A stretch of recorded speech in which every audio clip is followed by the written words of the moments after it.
လူတွေတည်ဆုံးသွားတဲ့ခါမှာလုံးဝပြောက်ကွယ်သွားတာမျိုးမဟုတ်ဘဲနဲ့ချစ်ရတဲ့သူတွေကမှတ်မိနေသေးတွေသူတို့ကရှိနေကြအောင်မှဖြစ်ပါတယ်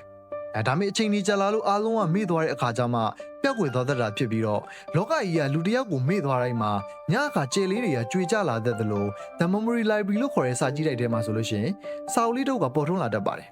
ဒီစာအုပ်ကဒီအမေရောခံဝိညာဉ်ရဲ့ဘဝတစ်လျှောက်အမှတ်တရတွေအကုန်လုံးစုစည်းထားတဲ့စာအုပ်ဖြစ်ပြီးတော့ဒီဗီဒီယိုဖိုင်ထဲမှာ The Memory Library လို့ခေါ်တဲ့ဒီ short story လေးအကြောင်းပြပြပေးသွားမှာဖြစ်ပါတယ်ကျွန်တော်အစအနေစပြီးတော့နားထောင်ကြည့်လိုက်ရအောင်မြို့ငယ်လေးတစ်မျိုးရဲ့ရှေးအကျဆုံးနေရာတစ်ခုမှာမြေပုံထဲမှာတော့ရှိမနေတဲ့စာကြည့်လိုက်တစ်ခုရှိနေတယ်လို့ဒီမျိုးရဲ့လူတချို့ကပြောလို့ရှိကြတယ်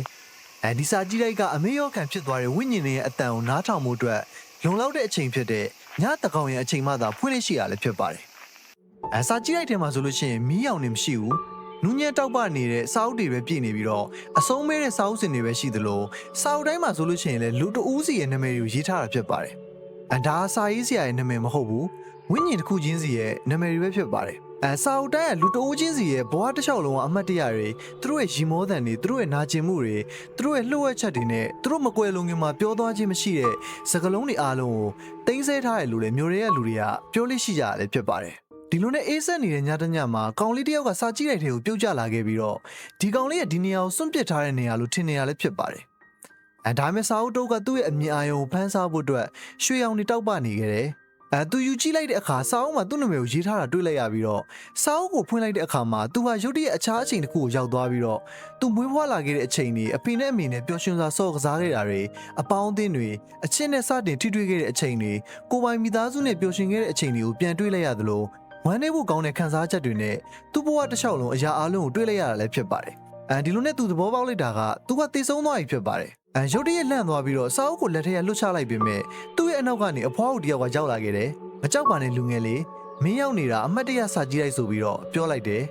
အဖွားကစာကြည့်လိုက်ကိုစောင့်ရှောက်ရတဲ့တာဝန်ကိုယူထားရတဲ့စာကြည့်လိုက်မှုလည်းဖြစ်ပါတယ်ဒီလိုနဲ့ကောင်လေးကဘာလို့ဒီစာကြည့်လိုက်မှာကျွန်တော်ရဲ့အမှတ်တရတွေရှိနေရလဲလို့မေးလိုက်တဲ့အခါမှာအဖွားကဘာလို့ဆိုလို့ရှိရင်မင်းကိုလောကကြီးမှာရှိတဲ့လူတိုင်းကမေ့သွားတဲ့အတွက်ကြောင့်လို့ပြောလိုက်ပြီးတော့လောကကြီးမှာဝိညာဉ်တစ်ခုကိုဘယ်သူမှအမှတ်မရတော့တဲ့အခါသူတို့ရဲ့အမှတ်တရတွေကိုဒီမှာတင်ဆက်ထားပေးတယ်ဒါမှသာသူတို့ကလုံးဝပျောက်ကွယ်မသွားမှာဖြစ်တယ်လို့ဝိညာဉ်တစ်ခုစီတိုင်းရဲ့အမှတ်တရတွေကိုလောကကြီးကတန်ဖိုးထားလို့ဖြစ်ပါတယ်ကောင်လေးကငိုနေခဲ့ပြီးတော့ကျွန်တော်ပြန်သွားလို့ရမလားလို့ပြောတဲ့အခါမှာအဖွားကခေါင်းခါပြလိုက်ပြီးတော့မင်းပြန်သွားလို့မရနိုင်တော့ပေမဲ့ဒီမှာနေပြီးတော့တခြားသူတွေမေးရောကံမဖြစ်သွားအောင်လို့ကူညီပေးဖို့အတွက်ကိုပြောခဲ့တယ်အဲ့ဒီညနေစပြီးတော့ကောင်လေးကစာကြည့်လိုက်မှနေခဲ့တယ်လို့သူကမေးရောခံရတဲ့ဝိညာဉ်တွေရဲ့အမှတ်တရတွေကိုမှတ်တမ်းတင်ရမှာအဖွားကိုကူညီပေးခဲ့တယ်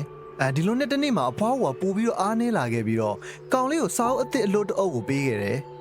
ဒါကမင်းအတွက်လို့ပြောခဲ့ပြီးတော့မင်းထိမ့်သိမ်းဆောင်ရှောက်ခဲ့တဲ့အမှတ်တရတွေပေါ့လို့လည်းပြောခဲ့တယ်ပြီးတော့သူမနောက်ဆုံးတစ်ချိန်ပြပြုံးလိုက်ပြီးတော့အလင်းထဲကနေပြီးတော့ပျောက်ကွယ်သွားတာလည်းဖြစ်ပါတယ်သူမရဲ့စာအုပ်ကဇပွဲပေါ်မှာအလိုလျောက်ပိတ်သွားခဲ့တယ်လို့ကောင်လေးကအခုတော့ပိုအိုလာတဲ့ပုံစံနဲ့အဖွားကိုတစ်ချိန်ကထိုင်ခဲ့တဲ့နေရာမှာထိုင်နေပြီးတော့အဆုံးမဲတဲ့ဝိညာဉ်စာကြည့်လိုက်ကိုစောင့်ရှောက်ရတဲ့သူဖြစ်သွားပြီလည်းဖြစ်ပါတယ်လူတွေသေဆုံးသွားတဲ့အခါမှာအမှတ်တရတွေကမသေဆုံးသွားဘူးကျွန်တော်မှတ်မိတော့တဲ့အခါမှသာအမှတ်တရတွေတည်ဆုံးသွားတာဖြစ်ပါတယ်ဆိုတော့ဒီလိုမျိုးပုံမြင်လေးနားထောင်အောင်သဘောကျတယ်ဆိုလို့ရှိရင်ကျွန်တော်အခုမှဖွင့်ထားတဲ့ Story ပဲအိုဇိုင်းဒီ Facebook page YouTube နဲ့ TikTok channel တွေကို follow and subscribe channel ကိုကူညီပေးတော့မမေ့ပါနဲ့ကျွန်တော်နောက် video file မှာပြန်ပြီးတော့တွေ့ကြရမယ်